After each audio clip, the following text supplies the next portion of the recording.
अगर आप भी चाहते हैं डब म्यूजिक का ऑडियो वीडियो सबसे पहले आप तक पहुंचे, तो लाल बटन को दबाकर चैनल को सब्सक्राइब करें और घंटी को दबाना न भूलें।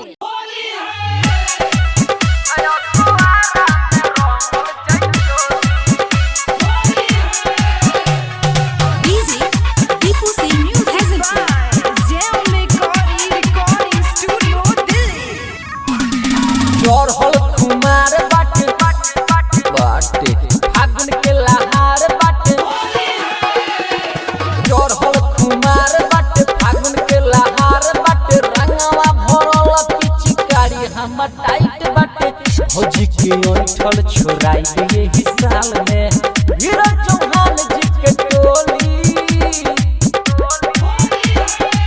होली में केहू ना बोली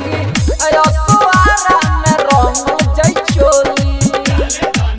होली में केहू ना बोली अयो सोआरा में रंग जई चोली। चपड़ है प्यास अरे धोला पत्थर की हो ए रंजन भाई रंजीत भाई हो ए जीतू भाई घट हिलावो बस होली में कुमा जाए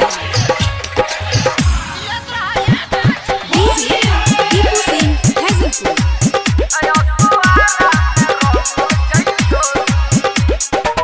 ओ सब होली में मन आगराइल बिस्की राम पी के बानी पागल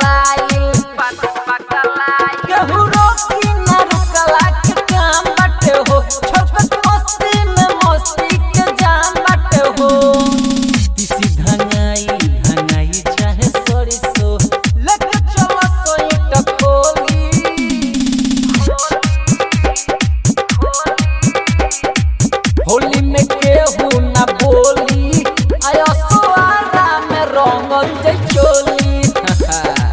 होली में केहू ना बोली आयो सोआरा में रंगल जई चोली। काहे प्यास यार का मतलब का बा अरे नहीं खा पूछो तारा मतलब कलोता में ए दीपू भाई ए विकास भाई क्या हो जेपी बोला हुआ अरे ले चलो मोर देख रे के आरा में ए दीपक को जाला चलो साथे तू हो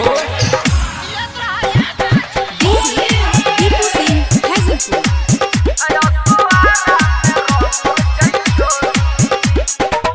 टिके संतारा सभे बावे टूल हो झोकतावे लोग लहंगा में धूल हो बट सरजित गोविंद या जीतू के मन कहे सोनू सुपर फास्ट देखल जाई हो जवान सारा संगतिया झुटल बट साथ में तोहरा ला चल जाई गोली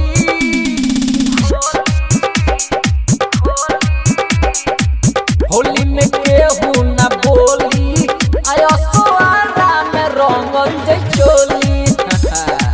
होली में केहू ना बोली आयो सोआरा में रंगल